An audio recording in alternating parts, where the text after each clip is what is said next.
Meus amigos, que episódio absurdo foi esse primeiro da segunda temporada de Pacificador. São tantos detalhes, referências e easter eggs somente nesse primeiro episódio que eu não sei nem por onde começar aqui. Quem aí percebeu o detalhe da pomba no peito do outro pacificador, que representa uma vida oposta ao do nosso pacificador? Quem percebeu o capacete do dragão branco e o Ultra Humanoide, que é um vilão clássico do Superman? E o personagem do Maxwell Lord, né, que apareceu nesse episódio, mas que não é interpretado pelo Pedro Pascal, né, da Mulher Maravilha de 84. E a briga entre o James Gunn e o Jared Leto, que foi referenciado nesse episódio. E a Spirit News, né, que reapareceu em Pacificador, mas apareceu pela primeira vez no filme do Superman. Meus amigos, se preparem porque hoje iremos ver 40 detalhes, referências, easter eggs que talvez vocês não tenham percebido ou não saibam do primeiro episódio da segunda temporada de Pacificador, que é uma das melhores séries da atualidade, embora a abertura dessa segunda temporada não tenha achado lá essas coisas, né? Ainda mais quando comparado com a da primeira, que é lendária, vai ficar muito abaixo. Mas simbora. Hello, my friends geek na voz, e o episódio já começa com um detalhe muito interessante,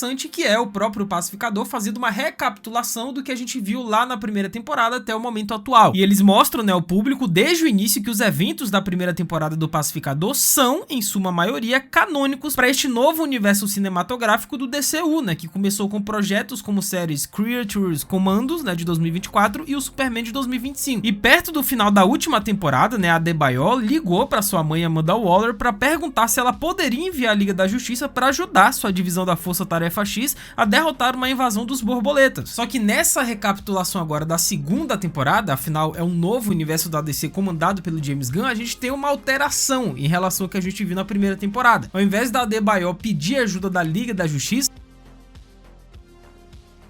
exatamente a gangue que a gente viu no filme do Superman de 2025, né, que saiu agora. E isso leva os heróis Senhor Incrível, Superman, Lanterna Verde, Mulher Gavião e Supergirl aparecendo em vez de Superman, Aquaman, Flash, Mulher Maravilha e o fantasma de Ray Fisher, que é o Cyborg, né? E outro elemento que mudou entre os universos é como essa recapitulação mostra um pacificador enjoado dizendo que vomitou em Guy Gardner, né, que é bem diferente do que a gente viu lá na primeira temporada. Ou seja, tudo isso é pra mostrar que de fato é um novo universo da DC e que agora é comandado pelo James Gunn. E se ele tiver que mudar coisas do passado para poder atualizar, ele vai fazer, como é este exemplo aqui. Então o episódio começa com o Eagle, né, o pássaro do Peacemaker, acordando o Smith. E assim como os cães ficam ansiosos para sair para passear, as águias aparentemente ficam ansiosas para voar. No entanto, né, como está nevando do lado de fora da casa do Pacificador, em Evergreen, Washington, cidade que fez sua primeira aparição nas páginas do Lanterna Verde, né, número 53 de 67, o Pacificador precisa improvisar. Então, em vez de levar o Eagle, né, para fora para tomar o ar fresco, ele leva o seu pássaro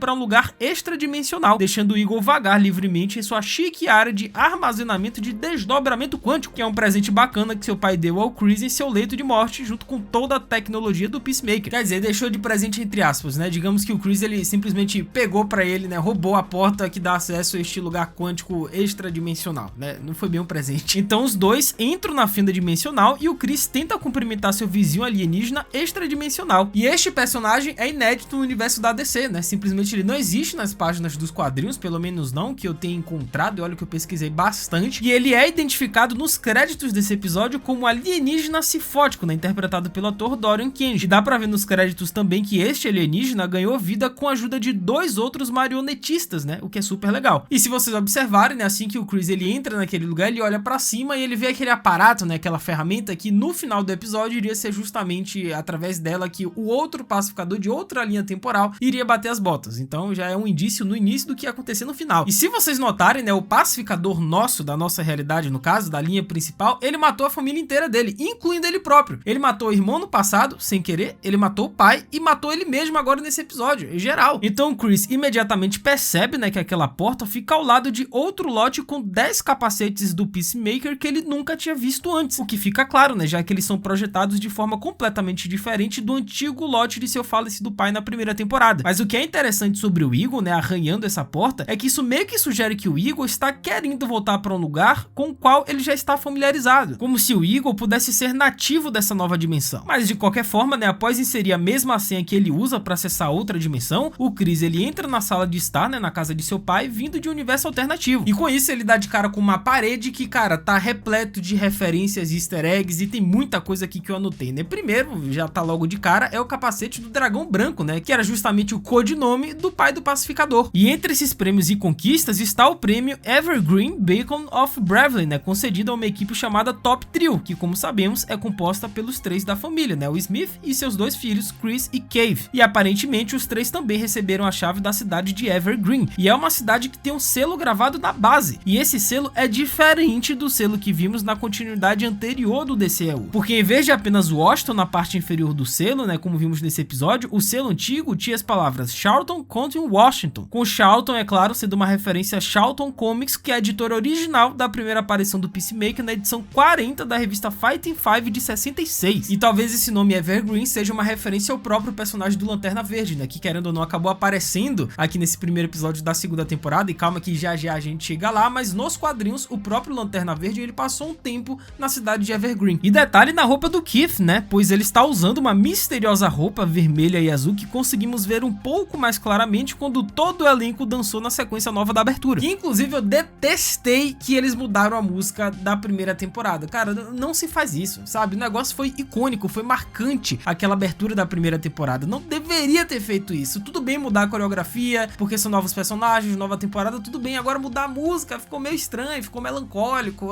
E olha que a abertura do Pacificador da primeira temporada é uma das melhores que eu já vi na minha vida. E mudar a música, pô, quebrou totalmente o clima da série, velho. Mas outra coisa interessante também é a voadora no like aí embaixo, cara. Aproveita que temos muito ainda que comentar neste vídeo, tá? Vários detalhes, referências e easter eggs. Deixa o like, se inscreve no canal, ativa o sininho, segue o Geek no Insta, @LucasMGeek. A gente vai trocar essa ideia sobre Pacificador e diversas outras séries, então faz tudo isso que é nóis. E considerando o seu traje e os laços da família, né, com a cidade Evergreen, eu imagino que o Keith Smith possa interpretar o super-herói conhecido como o Cometa. Afinal, apresentado nas páginas da primeira edição de 1991, o Cometa é um aspirante a jogador de beisebol chamado Rob Connors, que ganha o poder de voar e disparar a energia do corpo após levar um choque de uma torre de rádio. Mas assim como no caso do Dragão Branco do universo da DC, parece que o James Gunn pode ter trocado o nome do Rob Connors por um membro da família Smith. Então temos a nova abertura, como eu disse, né? A música é diferente, infelizmente, mas isso, querendo ou não, acaba sendo uma grande referência ao próprio James Gunn, né? Que é quem comanda aqui essa série do Pacificador. Afinal, a música da abertura é O Lord, da banda Foxy Shazam, que é uma das bandas favoritas do diretor James Gunn. E enquanto o elenco principal da temporada faz a dança coreografada, um dos retornos mais notáveis e surpreendentes é o ator Michael Rooker, né, cujo envolvimento com James Gunn vem surgindo há algum tempo e agora é verdade. E a inclusão do Michael nessa série pode ser um tanto surpreendente para alguns, né, considerando que vimos o personagem dele morrer lá no início do Esquadrão de 2021. Mas dessa vez, né, ao invés de interpretar aquele personagem praticamente inútil, né, o Michael Rooker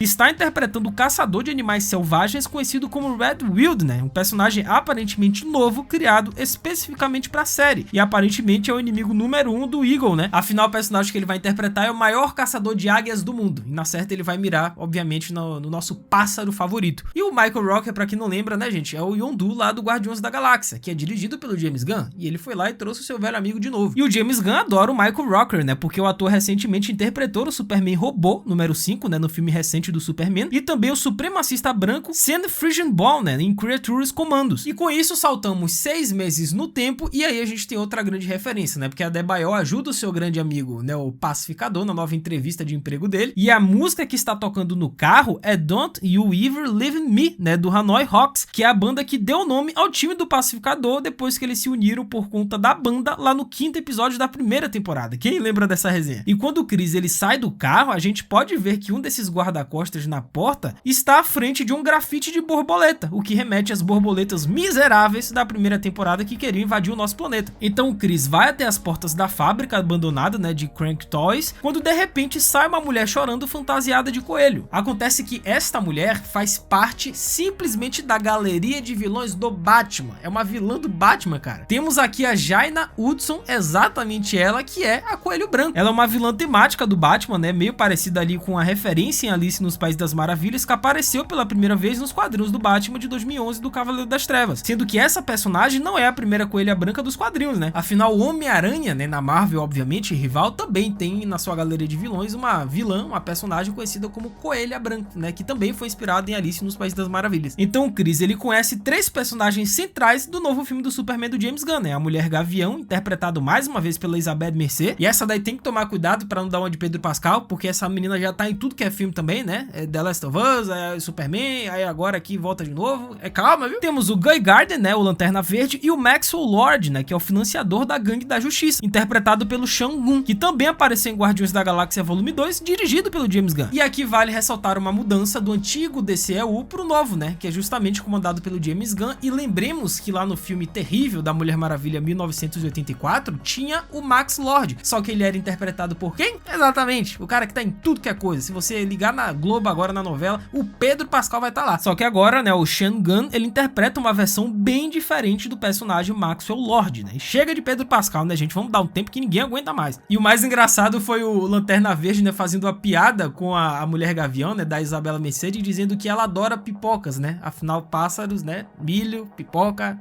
vocês pegaram a referência. Então temos a personagem da Harcourt, né, sendo avaliada por um psicólogo do governo, sendo que a carreira da Harcourt, né, como agente do governo, começou quando ela se juntou à CIA depois do ensino médio. E isso foi antes da Harcourt se juntar ao Departamento de Operações Extranormais, ou DEO, que é uma agência fictícia do governo dos Estados Unidos que rastreia indivíduos ao redor do mundo que têm habilidades sobre-humanas introduzidas nas páginas do Batman de número 550 de 98. E com sua experiência na CIA e no DEO, a Harcourt se juntaria a Argus, onde conheceria Amanda Waller. E a Waller proibindo Harcourt de trabalhar como agente do governo é outro elemento bastante diferente desse novo universo cinematográfico da DC, né? Pois no DCEU anterior vimos que a Harcourt era empregada por Amanda Waller na Argus, pois no filme do Adão Negro, né, a gente vê a Harcourt, né, ela escoltando o Adão Negro até uma prisão subaquática ultra secreta antes de recrutar Shazam para a Sociedade da Justiça no final de Shazam: A Fúria dos Deuses. E com isso, né, a Harcourt, ela sai pé da vida do lugar e ela entra no carro dela, né, em um carrão inclusive, começa a dar um monte de soco no painel do carro. Só que quando ela chega na casa dela, quem tá lá para receber ela é exatamente o Pacificador, que aparentemente a gente descobriu que os dois tiveram um lance no barco, né? Só que a referência não é essa, porque o Pacificador chega para ela e diz que esse carro já merecia uma surra há muito tempo, especialmente por tocar músicas do Spin Doctors e da banda 30 Seconds to Mars. E esse é um detalhe sensacional, né? Porque o James Gunn declarou publicamente que não gosta muito do vocalista do 30 Seconds to Mars, que é o Jared Leto, cara. É uma polêmica muito grande, tem bastidores, tem briga entre os dois, é declaração aqui, ali no X, enfim, é uma treta absurda. E o Jared Leto, obviamente, nunca mais vai retornar pra DC sob o comando do James Gunn, né? O que é um ótimo sinal, porque o Coringa dele ninguém merece. Então o Economus recebe uma ligação da agente da Argus, que é a Sasha. Acontece que a Sasha ordena que o Economus verifique algumas leituras de energias estranhas vindas da casa do Pacificador. Leituras de energia que Argus registrou 6 meses antes, né? Em janeiro, quando o Pacificador acidentalmente encontrou o caminho para aquele outro universo. Então Sasha vai relatar essa falha ao seu superior, que é o General Rick Flag Sr., interpretado pelo ator Frank Grillo. E desde os eventos da série de TV Criaturas Comandos, né, o Flag aparentemente pintou o cabelo de preto e se tornou o diretor da Argus, né? Tá bem diferente. Ele obviamente assume agora o papel que seria da Amanda Waller, sendo que o Pacificador matou o filho do Rick Flag Sr., né? Desse personagem que a gente acabou de ver, que foi o Rick Flag Jr. Quem lembra do filme do Esquadrão lá de 2021? Exatamente. Então o pai dele agora quer vingança pra cima do Pacificador. E quando o Sasha entra em seu escritório, ele está assistindo ao âncora de notícias Share News, né? Falando sobre o aumento da ansiedade pública em relação aos mutantes. E cá entre nós, nesse lance de mutantes acrescente, é algo que a gente tá vendo nos dois universos, né? Tanto na Marvel quanto na DC. E assim como Rick Flag Sr., vimos Storm Wraith e a Shepard News aparecem pela primeira vez no filme do Superman de 2025, onde ele entrevistou o Pacificador e o Lex Luthor, né? E aqui agora ele retorna. Sendo que a Shepard News também parece ser uma referência ao Planeta Diário, já que tem uma esfera gigante no topo daquele prédio que lembra muito, né, cá entre nós, o Planeta Diário. Enquanto isso, o Pacificador completamente embriagado, né, até porque tava rolando uma festinha na casa dele, se é que vocês me entendem, e essa cena foi completamente absurda, eu não posso mostrar um único frame aqui, senão o vídeo já era. Ele retorna à realidade alternativa, onde ele vê uma manchete de jornal que menciona como o trio superior derrotou o vilão do Batman, conhecido como Criatura Arco-Íris, que fez sua primeira aparição nos quadrinhos do Batman, né, número 134, nos anos 60. Acontece que o Criatura Arco-Íris tinha a habilidade de disparar fogo e gelo, além de desintegrar ou achatar pessoas, né, adquirindo uma cor diferente ao usar cada um desses poderes. E ao lado desse artigo tem outro detalhando a derrota do Gorila Albino, né, que é o Ultra Humanoide, que foi o primeiro vilão recorrente do Superman que estreou nas páginas da revista Action Comics número 13, de 1939. Cara, o Ultra Humanoide nem sempre foi um gorila, né, mas sim um gênio louco que inseriu sua mente em um gorila geneticamente modificado para que ele pudesse ter um novo corpo que acomodasse sua mente em constante expansão. E é uma mente que tem a capacidade de hipnotizar pessoas, além de exercer telepatia e telecinese, o que é um bônus quando você também está lutando contra super-heróis com a força e a resistência de um gorila gigante. Então o Pacificador, ele sai na rua no momento em que seu irmão, né, o Keith, ele chega em Casa de Carro, né, com o Keith sendo interpretado pelo ator David Denman, que já trabalhou com James Gunn no filme Brightburn de 2019. E com isso, né, o Chris, o pacificador, ele vai pro quarto e aí, cara, tem tanto pôster, tanta banda, tanta referência easter egg que eu tô até perdido aqui. Vamos lá. A primeira pessoa que vemos é do álbum fictício Scalawags, né, da banda Scorpions with a Z, uma paródia da capa do álbum Savage de 1988, né, da banda real Scorpions with an S. E em seguida vimos um pôster da banda The Cruel Interventions, que é uma paródia da banda real The Cruel Intentions, sendo que a música Jailbreaker, né, do Cruel Intentions, aparece no 4º episódio da primeira temporada do Pacificador, quando o vigilante ele tá cumprindo lá a prisão de pena dele, ele encontra o pai do Pacificador, tem toda aquela cena absurda de ação, enfim, é referência. E tem também um pôster, né, do Honey Rocks, né, com Rocks escrito com 2x em vez do normal, assim como o pôster do Pour Some Honey on Me do Def Leppard, né, uma versão de um universo alternativo da música Pour Some Sugar on Me de 1987 do Def Leppard. E enquanto o Pacificador olha as fotos de família no quarto, a que lhe chama a atenção é uma dele e da Harcourt, né, que parece ser sua ex-namorada naquele universo. Ou então é a atual namorada, a gente não sabe ainda, porque ela não apareceu a Harcourt, né, nesse universo, então não sabemos. Mas antes que o Pacificador ele consiga processar tudo isso que tá acontecendo, o irmão dele, o pai, Harcourt, enfim, a vida feliz que ele aparentemente tinha naquela outra linha alternativa, eis que aparece o Pacificador daquele universo e começa o maior quebra-pau. E não só o design do capacete desse Pacificador é diferente, como o logotipo da pomba no centro do peito aponta para o lado oposto, né, voando para cima em vez de baixo, que é uma forma simbólica de ilustrar a trajetória de vida pessoal de ambos os personagens, pois enquanto o nosso Pacificador teve uma vida marcada por traumas e miséria, o Peacemaker daquela outra linha alternativa cresceu ao lado do pai, do irmão e da namorada Harcourt, ou seja, é tudo que o nosso Chris gostaria. E vocês lembram lá no início do vídeo que eu disse, né, que assim que o Chris entrou naquele lugar, ele simplesmente olhou para cima e viu aquele aparato, aquela ferramenta? Então,